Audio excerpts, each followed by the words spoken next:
Muy buenas noches, nos encontramos con el gran maestre de la masonería argentina, gran logia de la Argentina de libres y aceptados masones.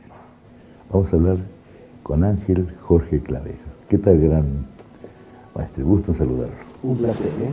Mi compañero Guillermo Elcano. Un placer, gracias.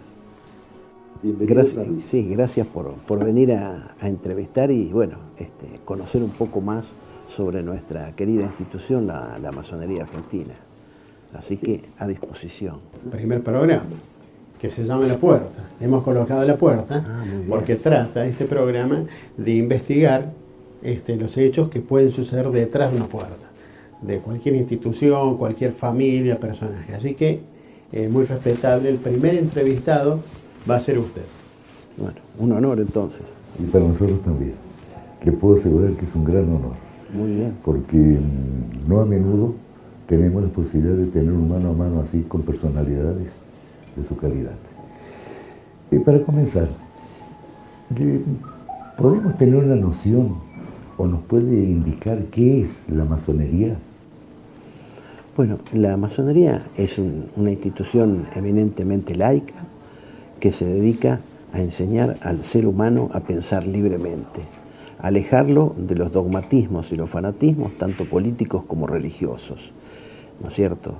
La masonería es hija de la modernidad, por lo tanto, hija de la duda filosófica. Nosotros siempre nos recordamos al padre de la modernidad, Immanuel Kant, cuando decía esa famosa frase que quedó inmortalizada, sapere aude, ten el valor de pensar por vos mismo.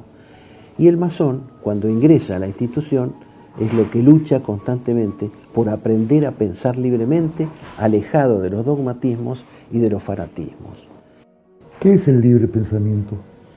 El libre pensamiento es un instituto que está en el mundo para ayudar al ser humano a pensar libremente. Y esto es ayudado también por la doctrina de la masonería, porque en masonería no se enseñan verdades reveladas. La masonería está en contra de las verdades reveladas. La masonería apoya el libre pensamiento, el libre examen de las ideas, ¿no es cierto? Y está siempre constantemente para apoyar al ser humano y hacer que se agrande moral, espiritual y éticamente. Entonces, por eso que el libre pensamiento dentro de la doctrina de nuestra institución está en un papel central. Eso es un poco lo que hace la masonería. Aproximadamente, ¿en qué tiempo ingresa el libre pensamiento en Argentina? Y el libre pensamiento ingresa, bueno, cuando empezaron a llegar los libres pensadores de Europa y en la organización nacional, ¿no es cierto? Tal es así que justamente en la época cuando se dicta nuestra Constitución, a los pocos años la masonería, si bien existía en nuestro país un poco, diríamos, no en forma salvaje, pero que en forma estaba distribuida las logias, pero no había un armado institucional, nace la masonería en 1857, ¿no es cierto?, que nace con las 7 primeras logias y recibe la carta patente oficial de la Gran Logia Unida del Uruguay, que a su vez había recibido carta patente el año anterior de la Gran Logia de Brasil, o sea que ya la masonería venía bajando en el continente. Y luego, en 1862, se les da carta patente a los masones chilenos. Y ahí se arma, en esos pocos años, toda la masonería del sur de América Latina. Y bueno, y allí la masonería empezó a trabajar, empezó a ayudar al ciudadano, a ayudar al ser humano a pensar libremente. ¿Y eso cómo se hace? Se hace por el trabajo interno que se hace en la masonería. La masonería tiene un instituto fundamental que es la logia. Las logias son reuniones de 20, 25, 30 hermanos que se reúnen para discutir ciertos temas, ¿no es cierto? Temas eminentemente filosóficos, temas que son atinentes a la solidaridad, temas políticos, eminentemente sociales, etc. Es decir, todo lo que hace al mejoramiento del ser humano, eso es atinente a la masonería, ¿no es cierto? Y la masonería trabaja y estudia constantemente el origen del hombre, el desarrollo, por qué está en este mundo el hombre, para qué está, ¿no es cierto?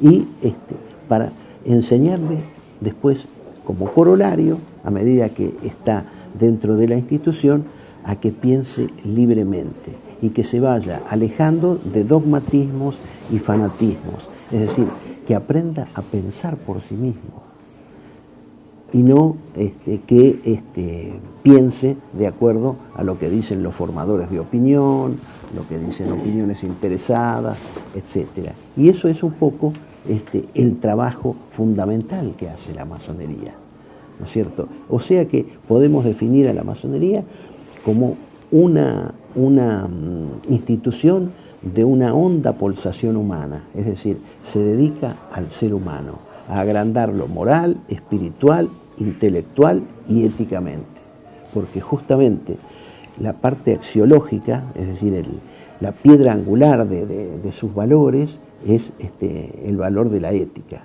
¿no es cierto? Esa es un poco la piedra angular de la axiología de la masonería. Entonces, en estas breves palabras, allí vemos cuál es el nudo gordiano de nuestra institución.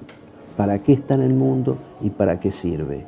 Nació como una institución eminentemente humana, como decimos, de honda pulsación humana, y a su vez trabaja en el mundo para seguir agrandando moral, espiritual, intelectual y éticamente al hombre. Le vamos a preguntar al gran maestre de la Logia de la Argentina, ¿por qué se encontraba este espacio subsumido?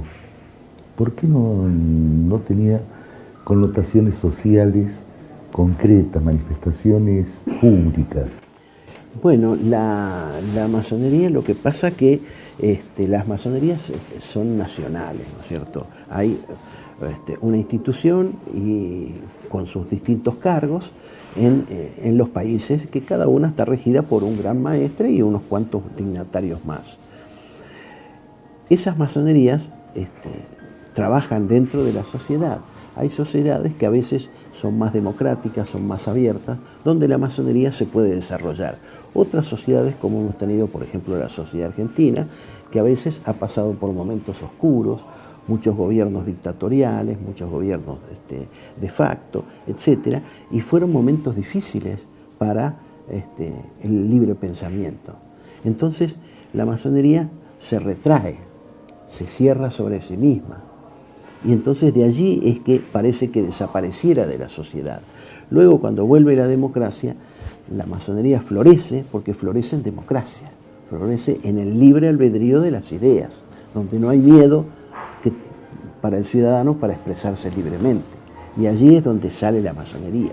Aunque también a veces hay algunas culpas concurrentes, ¿no? Culpas que vienen de afuera y otras que vienen de adentro de nuestra institución, porque hubo a lo mejor autoridades de la masonería que prefirieron seguir trabajando un poco así, no a oscuras, pero un poco secretamente, y que con ello la sociedad argentina y distintas sociedades no tenían una visión cierta de lo que pasaba y de lo que era la masonería. Por eso nosotros dijimos, cuando en el 2008 tomamos el gobierno de la institución, dijimos, nosotros tenemos que poner en valor comunicacional a la masonería. Tenemos que salir a decir qué es la masonería, qué principios persigue, qué ideales tiene, etc. Y entonces así la población, la ciudadanía, nos va a conocer y así podremos agrandar nuestros cuadros. Porque si no, el ciudadano común no conoce la masonería y no se va a meter en un lugar donde no conoce.